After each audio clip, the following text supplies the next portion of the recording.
En esta segunda parte de la exposición vamos a analizar los debates y polémicas en el siglo XX,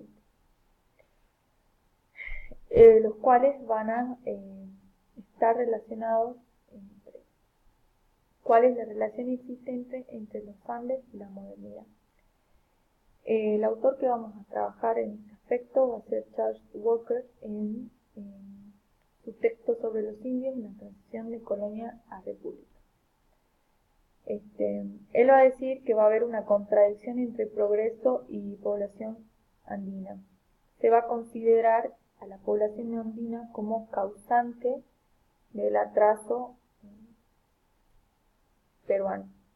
Entonces, él va a analizar cuál va a ser la concepción del indio en este caso. En sí se rechaza la capacidad de la población andina de participar en proyectos de modernización. Hay una creación retórica de una dicotomía entre lo moderno y lo tradicional.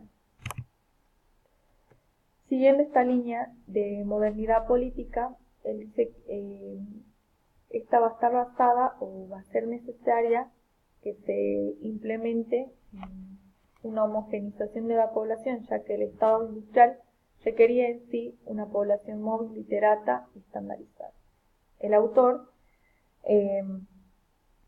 va a plantear que durante la década de los 50 y los 60 la teoría de la modernización estuvo en boga y que esto sirvió como un sustento académico a las ideas conservadoras acerca de considerar a la población andina como la causante del atraso del desarrollo peruano, ¿no? Entonces, por ejemplo, va a hablar de Julio Kotler, que es un antropólogo y sociólogo peruano. En su análisis sobre modernidad apoya la noción de que la modernidad viene de afuera y es implícitamente buena. Bueno, al plantear una dicotomía, una contradicción entre lo moderno y lo tradicional, lo que hace este autor, Julio Kotler, es darle una entidad real, digamos, a la existencia de esta barrera, digamos, que se hace entre dos mundos que se cree que son antagónicos uno del otro.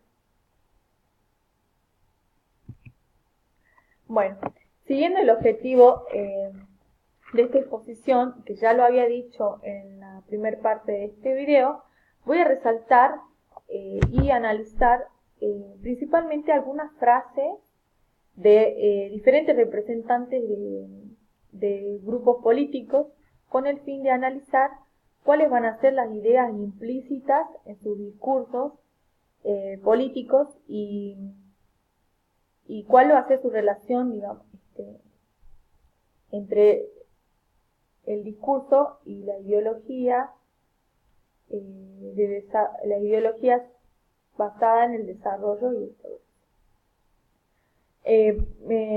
Primero voy a hablar de Simón Bolívar. Bueno, en el texto de Cecilia Méndez, República sin Indios, ella, me parece interesante recalcar esto, de que ella va a demostrar cuáles van a ser las imágenes que se han ido creando sobre el indio. Y en un apartado ella va a hablar principalmente de Simón Bolívar y su concepción del indio. Bueno, una de las frases de Simón Bolívar es: esta parte de la población no pretende autoridad, porque ni la ambiciona ni se cree con la aptitud para ejercerla, contentándose con su paz, su tierra y su familia.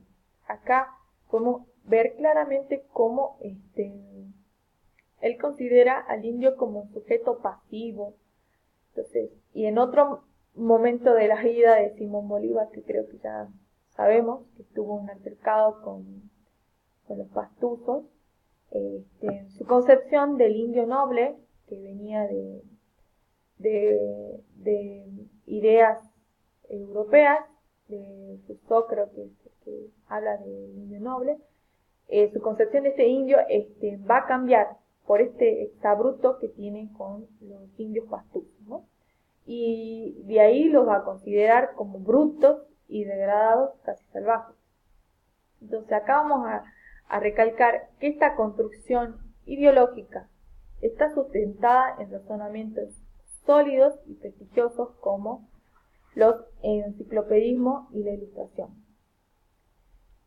Debemos tener en cuenta que Simón Bolívar era hijo de una familia acomodada en la ciudad de Caracas, que recibió una educación selecta, primero en su país y luego en la Europa de la enciclopedia y la ilustración. Entonces, en este sentido, él fue forjando sus sueños libertarios para el continente americano al abrigo del espíritu del romanticismo de la Europa napoleónica y de las lecturas de autores como Rousseau, como Voltaire, como Montesquieu, entre otros. Pero era hacia acá que esta imagen, digamos, que él fue creando por este bagaje intelectual occidental, se ve modificado a medida que Bolívar entra en contacto con una realidad que es desconocida y diferente como la realidad andina. Otro representante que traigo a colación es Agustín Gamarra, que es un caudillo cuya predominancia nacional va a depender en gran parte de su base en el Cusco y de los grupos conservadores costeños. Y él tiene representa una posición paternalista de los indios. Y bueno, acá voy a destacar una frase que el autor Charles Walker analiza, ¿no? El indígena apenas emplea 15 días en la cultura de su pequeño terreno. Todo el resto del año, él y su familia viven ociosos y tienen en la miseria por la falta de tareas y de ocupaciones lucrosas que lo alivien. Bueno, podemos ver que este discurso también es el de los hacendados. O sea, como que consideran que si el indio no es obligado a trabajar, va a vivir toda su vida en la ociosidad, que el indio no es productivo. Entonces, de que este sector se va a creer con la necesidad de obligar al indio a superar esa ociosidad natural que conlleva, digamos. Y bueno, por último, voy a hablar del caso colombiano, que a mi parecer es un caso emblemático y clave para el análisis, digamos, de ideas de desarrollo y progreso en la formación de los estados. Cuando formaba parte de la Nueva Granada, hasta 1863, Colombia se encontraba en el umbral de un experimento liberal de construcción nacional. Después de 2 décadas de continuas reformas, las élites se agruparon en torno a la ortodoxia del liberalismo económico. Fue importante esto, ¿no? Porque es Colombia un caso en donde las ideas liberales van a tener y van a gozar de una hegemonía virtual, o sea, van a tener un libre albedrío. No es así, por ejemplo, en regiones como en Bolivia, Perú. Bueno, el grupo de élite, al gozar de libre albedrío, hacia aproximadamente en 1850 y 1880, van a llevar a cabo diferentes acciones orientadas a este liberalismo económico, porque por un lado van a fragmentar y minimizar el poder del Estado Nacional al mismo tiempo que van a levantar las restricciones al mercado.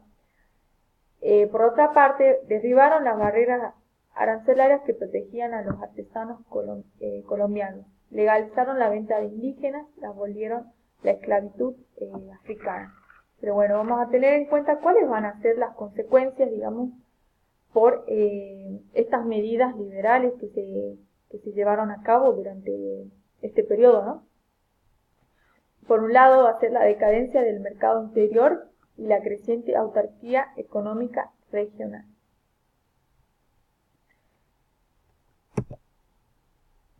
Y bueno, más o menos hacia el 1860-70, la brecha se hacía cada vez más grande, porque estas decisiones liberales lo que hicieron fue degenerar o llevar a la decadencia el mercado interno. Entonces, la situación económica se volvió muy hostil y la utopía liberal a lo cual se aferraban las élites colombianas no estaba saliendo como era lo esperado, ¿no?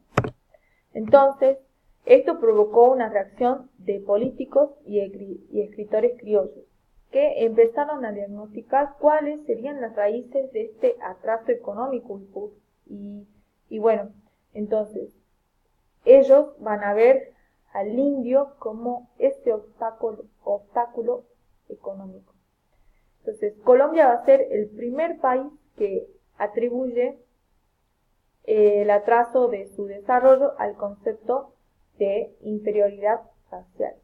Estas doctrinas racistas van a servir como sustento ideológico del colonialismo y de la esclavitud.